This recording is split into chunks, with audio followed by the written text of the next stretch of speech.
मोदी साहब जब से पावर में आए हैं 3 हमले वो पाकिस्तान पे कर बैठे हैं, फॉर्मली 3 हमले। उसने कहा था अजहर मैजी, we can not fight a war with India for more than 15 days maximum. War भी नहीं, कहते हैं होल्डिंग, हम सिर्फ होल्ड कर सकते हैं ज्यादा से ज्यादा 15 दिन। इंडिया ने 3 बार हमले किए, तो तीनों बार इंडिया ने हमारे यहाँ जो टेरर कैंप्स है उन्हीं को उड़ाने की बात की। उन्होंने तो कभी भी ये नहीं कहा कि पाकिस्तान की मिलिट्री पे या पाकिस्तान के सिविलियंस पे अटैक कर रहे हैं या कोई जमीन उन्होंने हथियानी है। उन्होंने हर बार यही कहा कि जी टेरर कैंप्स हैं पाकिस्तान में जो कि जहाँ से लोग निकलकर हमारे यहाँ आ रहे हैं और हमारे यहाँ परेशानी कर रहे हैं, उनको उड़ाने के लिए उन्होंने हर बार अटैक किया। ओवर द ईयर्स 850 जहाज इंडक्ट हुए इंडियन एयरफोर्स में। इंडिया ने बंद नहीं करना कि पाकिस्तान इंडिया से 15 दिन भी नहीं लड़ सकता। जंग तो छोड़ें, वो खड़े भी नहीं रह सकते। हम तो भिखारी हैं। तो इस बात का तो हमारे पास कोई जवाब होता नहीं। हम कहते हैं नहीं जी, हमारे ऊपर अटैक क्यों कर दिया? अगर हम जो कार्रवाई भारत कर रहे हैं अगर वो हमने खुद ही कर ली होती तो उनको इस किस्म के अटैक करने की जरूरत ही नहीं थी। India is a major supplier. 15 दिन में होल्ड करके फिर हम जाएं, भागें, लोगों के पैर पड़े, अमेरिका के पैर पड़े, रशिया के पैर पड़े, चाइना के पैर पड़े। इन सो मेनी वर्ड्स उन्होंने ये जबान तो नहीं इस्तेमाल की, वो बड़ी सोफिस्टिकेटेड बात कि यार हम फिर उनसे कहें कि जंग बंद करें। लेकिन इंडिया को हम अभी हुआ है सर, जिस तरह अभी हुआ है, ट्रंप को नोबेल पीस प्राइज के लिए नॉमिनेट किया ना। हमने तो जंग रुकवाई है भीख मांग के अमेरिका से और चाइना से, और हम नहीं लड़ सकते भाई। तो अजीज दोस्तों, ये है कि पाकिस्तान के पिछवाड़े में क्या आग लगी थी इस पिछले साल मई की जंग में, ये दुनिया को पता है। ठीक है, अमेरिका ने इनको बचा लिया। अब नहीं होगा ऐसा। अमेरिका के आसरे पे हम रहे ना, तो अमेरिका ने तो मरवा देना है। ठीक है, ये आपको जनरल शाहिद अजीज बताते हैं कि कारगिल में हमारे 600 से ज्यादा फौजी जवान मरे, लेकिन हमने अपने जवानों की लाशें भी वापस नहीं ली ताकि हम अपने लोगों को दिखा सकें कि नहीं, इतने ज्यादा लोग नहीं मरे। पाकिस्तान का हर जंग में इंडिया के साथ यही हाल हुआ है। 65 की ले लें, 71 की ले लें, इसके बाद जियाउल हक के जमाने में सियाचिन की ले लें। पाकिस्तान ने जो प्रॉक्सी वॉर्स भी लड़ी हैं पंजाब में, इंदिरा गांधी ने उसको क्रश कर दिया। वो और बात है कि बाद में जो जुल्म हुआ सिखों पे, वो मैं समझता हूं कि उसमें काफ़ी नेगेटिविटी थी, लेकिन बहरहाल चाइना के ही डिफेंस सिस्टम की था पाकिस्तान के ऊपर, लेकिन भारत ने कहां कहां नहीं मार गिराया। ये तो पाकिस्तान भी डिनाई नहीं करता ना कि भारत के मिसाइल आके लगे हैं, ब्राह्मोस लगे हैं, अभी तो अग्नि और पृथ्वी और पता नहीं क्या क्या पड़े हैं। तो यह है कि पाकिस्तान की औकात नहीं है कि वो भारत से जंग लड़ सके एक दिन भी।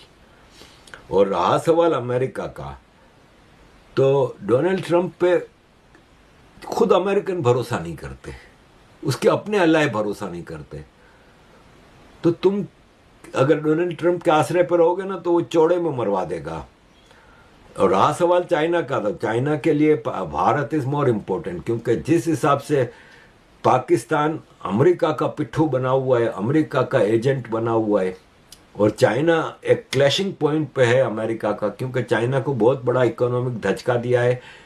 चाइना के पास बड़ी बड़ी रिफाइनरीज हैं, तो वो वेनेजुएला का गाढ़ा तेल रिफाइन कर सकता था, बिल्कुल मुफ्त भाव में वहां से लेके आता था, फर्स्ट क्लास यूज करता था।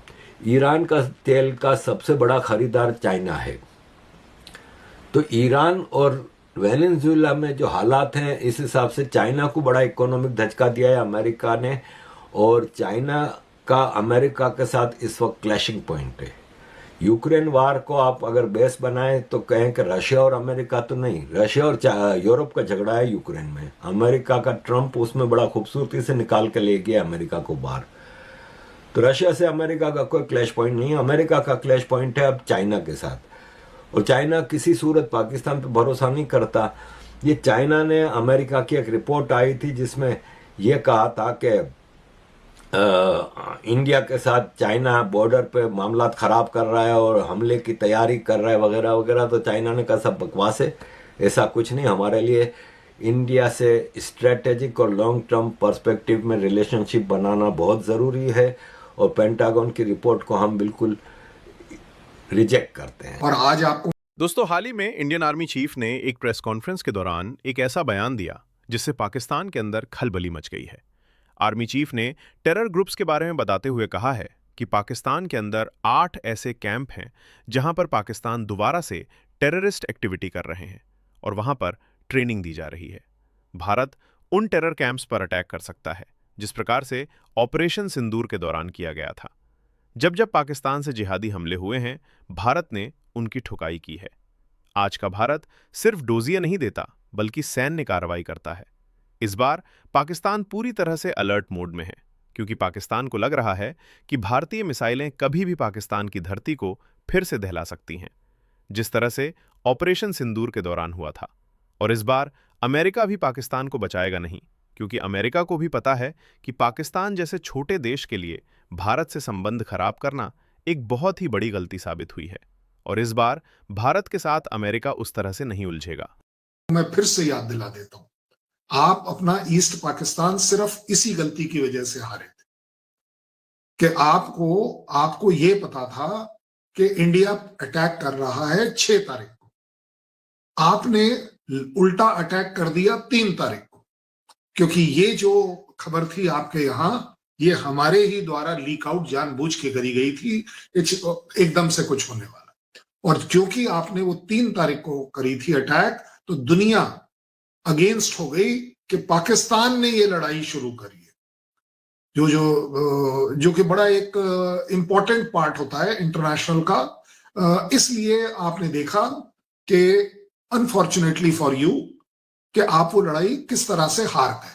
मैं हार और जीत की बात नहीं कर रहा हूं, मतलब उसको दिल पर मत लीजिएगा। अब आगे बात आपने जो कहा है कि कमजोरी, चलिए कोई बात नहीं। कौन सी ऐसी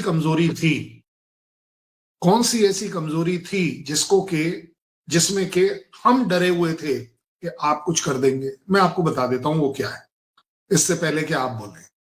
आपके पास सिर्फ अब से पहले एक अकेली चीज थी जो हमारी कमजोरी थी कि हम आपको रिस्पॉन्सिबल न्यूक्लियर स्टेट मानते थे।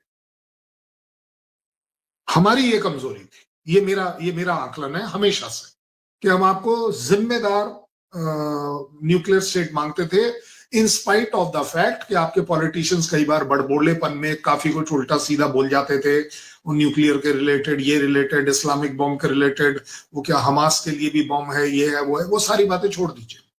लेकिन मेरा जो आकलन है कि ये हमारी कमजोरी थी और हमने इस कमजोरी को 10 तारीख को ओवर कर लिया कि आज के बाद, क्योंकि हमारे प्राइम मिनिस्टर ने 88 आवर्स में एक नई डॉक्ट्रीन लिख दी जो वर्ल्ड की shortest possible most aggressive doctrine है